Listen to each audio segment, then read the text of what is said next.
রাস্তায় ঘুরে বেড়াচ্ছে কুমির, তাও আবার একটি নয় একাধিক। কারোর মুখে মরা জীবজন্তু তো কেউ আবার খাবারের খোঁজে হন্যে হয়ে এদিক ওদিক ঘুরে বেড়াচ্ছে। বন্যা পরিস্থিতির পাশাপাশি কুমিরের আতঙ্কেও ভুগছে গুজরাতের বরোদা। গত কয়েকদিনের ভারী বর্ষণে বন্যা পরিস্থিতি তৈরি হয়েছে গুজরাতে। 3 দিনেই সেই রাজ্য থেকে মোট 35 জনের মৃত্যুর খবর সামনে এসেছে। রবিবার থেকে শুরু হওয়া বৃষ্টির জেরে গুজরাতের বেশ কয়েকটি নদী বিপদ সীমার উপর দিয়ে বইছে। নদীর জল ঢুকে পড়েছে লোকালয়েতেও। পাশাপাশি সেই সমস্ত নদী থেকেও একাধিক কুমিরও ঢুকে পড়েছে জনবসতিপূর্ণ এলাকাগুলিতে।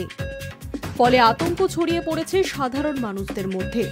বরোদা শহর এবং তার আশেপাশের লোকালয়ে কুমির ঘুরে বেড়ানোর বেশ কয়েকটি ভিডিও ইতিমধ্যেই প্রকাশ্যে এসেছে সমাজ মাধ্যমে।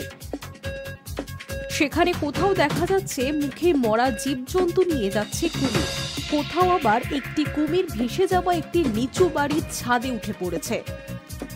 বরোদা এবং আশেপাশের এলাকায় বসবাসকারী 3000-এরও বেশি মানুষকে নিরাপদ স্থানে সরিয়ে নেওয়া হয়েছে। যারা রয়ে গিয়েছেন তারা প্লাবনের পাশাপাশি কুমিরের আতঙ্কেও তটস্থ। যদিও বন দপ্তরের তরফে একটি কুমিরকে বৃহস্পতিবার উদ্ধার করা হয়েছে। Hi News network.